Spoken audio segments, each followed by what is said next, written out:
왜 매출이 조금씩 떨어지지? 이러려고 배달 매장을 시작한 게 아닌데 요즘 진짜 답답하네요.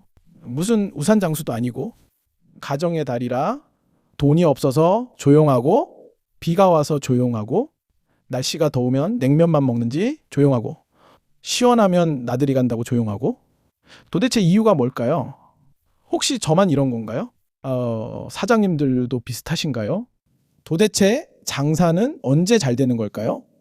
어떤 날은 점심에 바빴다가 저녁에는 조용하고 어떤 날은 점심은 한가한데 저녁에는 또 바쁘고 매출 흐름이 너무 들쭉날쭉해서 적응하기가 어렵더라고요. 처음에는 경기 때문인가 했습니다. 본사에서는 날씨가 더워지면 주문량이 늘어난다고 했는데 생각만큼 올라오진 않네요. 그러다가 열받아서 저도 이것저것 찾아보기 시작했습니다. 혹시 샵인샵을 해야 하나? 다른 브랜드를 추가해야 하나? 그러다가 한 가지 생각이 들더라고요. 저도 매일 먹고 싶은 메뉴가 다른데 소비자라고 다를까? 그래서 이번에는 손님의 소비 주기와 샵인샵에 대해 같이 고민해 보려고 합니다.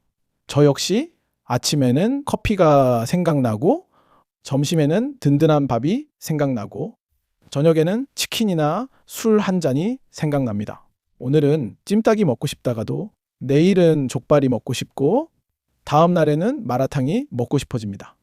그런데 우리 매장은 어떨까요? 손님은 계속 변하는데 사장님은 한두 개의 브랜드만 믿고 기다리고 있진 않나요? 저는 배달 전문점의 가장 큰 장점이 바로 여기에 있다고 생각합니다.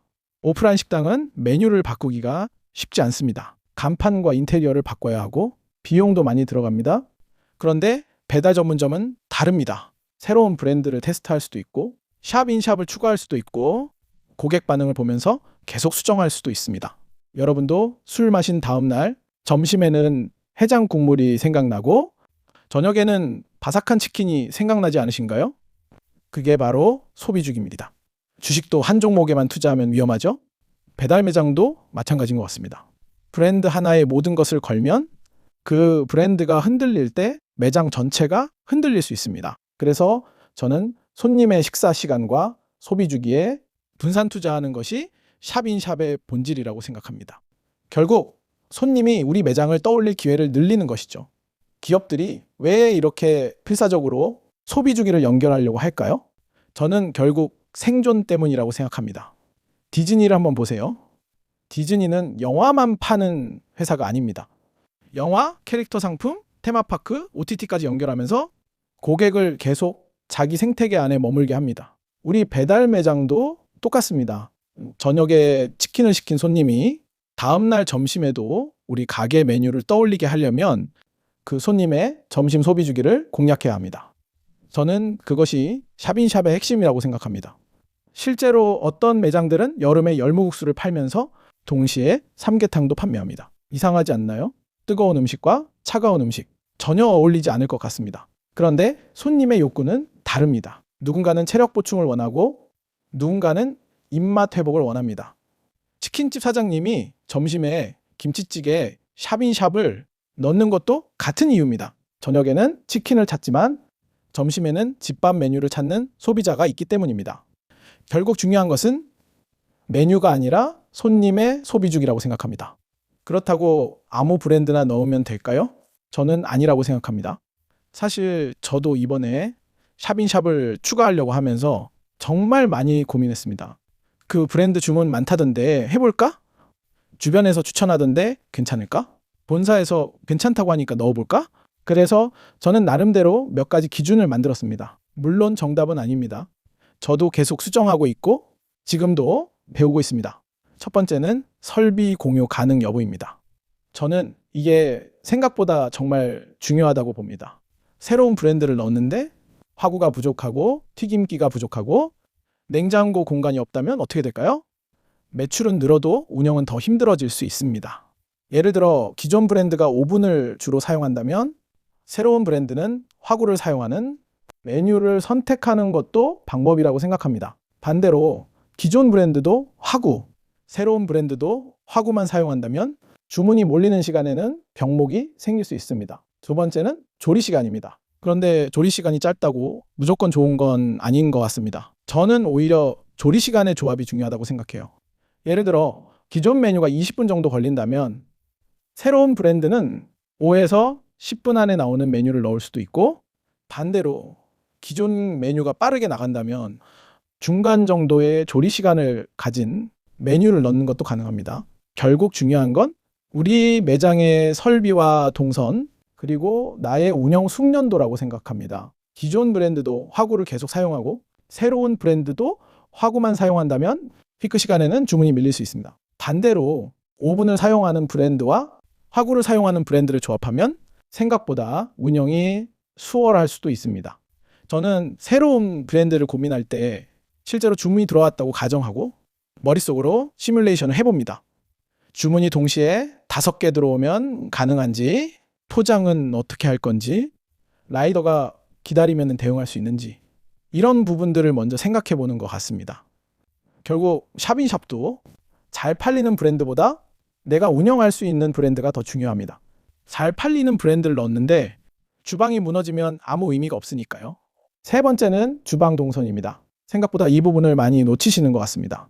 새로운 브랜드를 넣었는데 직원끼리 계속 부딪히고 포장 동선이 꼬이기 시작하면 매출이 늘어도 더 힘들어질 수 있습니다. 특히 배달 매장은 몇 평 안 되는 공간에서 조리, 포장, 주문 확인, 재료 준비를 동시에 해야 합니다. 그래서 저는 실제로 주문이 들어왔을 때 어디에서 조리하고 어디에서 포장할지까지 미리 생각해 보는 편입니다. 네 번째는 경쟁 강도입니다. 저는 샵인샵 브랜드를 고민할 때 반드시 배달앱에서 대표 메뉴를 직접 검색해 봅니다. 예를 들어 치킨, 피자, 햄버거처럼 이미 대형 프랜차이즈들이 상위권을 차지하고 있는 메뉴들이 있습니다. BBQ, BHC, 교촌 같은 브랜드들이죠.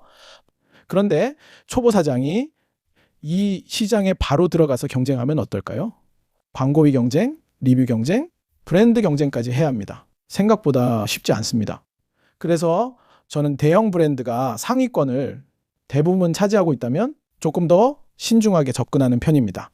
초보 사장이 굳이 강자들이 싸우는 전쟁터에 들어갈 필요는 없다고 생각합니다. 그리고 마지막 기준은 계절성입니다. 여름이 되면 강한 메뉴가 있고 겨울에 강한 메뉴가 있습니다. 만약 현재 운영하는 브랜드가 계절 영향을 많이 받는다면 반대 계절에 강한 브랜드를 추가하는 것도 좋은 방법이라고 생각합니다. 저도 이번 여름 메뉴를 고민하다가 조금 늦었다는 생각이 들었습니다. 그래서 여름 시즌은 다른 메뉴로 대응하고 계절 메뉴는 내년을 목표로 준비하려고 합니다. 시즌 메뉴는 최소 3개월 전에 준비하는 것이 좋다고 하네요. 왜냐하면 리뷰도 쌓아야 하고 고객들에게 메뉴를 인식시키는 시간도 필요하기 때문입니다. 결국 샵인샵도 매출보다 운영이 먼저라고 생각합니다. 운영이 무너지면 오래 갈 수 없으니까요. 저도 지금 새로운 브랜드를 계속 테스트하려고 합니다. 성공할지 실패할지는 모르겠습니다. 하지만 해보지 않으면 아무것도 알 수 없더라고요. 그래서 저는 첫 번째 매장을 하나의 실험실이라고 생각합니다. 생각보다 실패하는 브랜드도 많고 예상하지 못했던 브랜드가 살아남기도 합니다. 저도 처음에는 메인 메뉴 하나만 잘 팔리면 될 줄 알았습니다. 그런데 직접 운영해보니 아니더라고요. 소비자는 계속 변하고 주문은 계절을 타고 시간대마다 원하는 음식도 달랐습니다. 손님이 배고플 때마다 우리 매장을 떠올릴 이유를 만드는 것. 저는 그게 배달 전문점의 경쟁력이자 샵인샵의 본질이라고 생각합니다. 결국 손님이 우리 가게를 떠올릴 기회를 하나라도 더 만드는 것. 그것이 배달 매장이 살아남는 방법 아닐까요? 물론 이것이 정답은 아닙니다.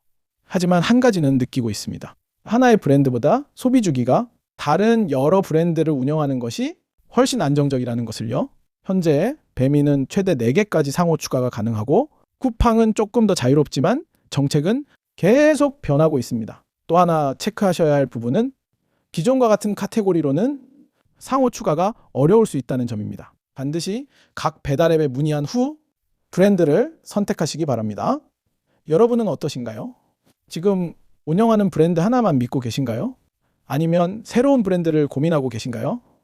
지금 당장 손님의 하루를 떠올려 보세요. 아침부터 저녁까지 손님의 식사 시간마다 우리 메뉴가 떠오를 수 있게 만드는 것. 그것이 바로 배달 매출을 극대화하는 가장 강력한 방법입니다. 너무 거창하게 생각하지 마세요. 작은 사이드 메뉴 하나, 점심 메뉴 하나 추가하는 것부터 시작해 보세요. 결국은 고객과의 접점을 얼마나 늘리느냐의 싸움입니다. 여러분의 매장도 충분히 변할 수 있습니다.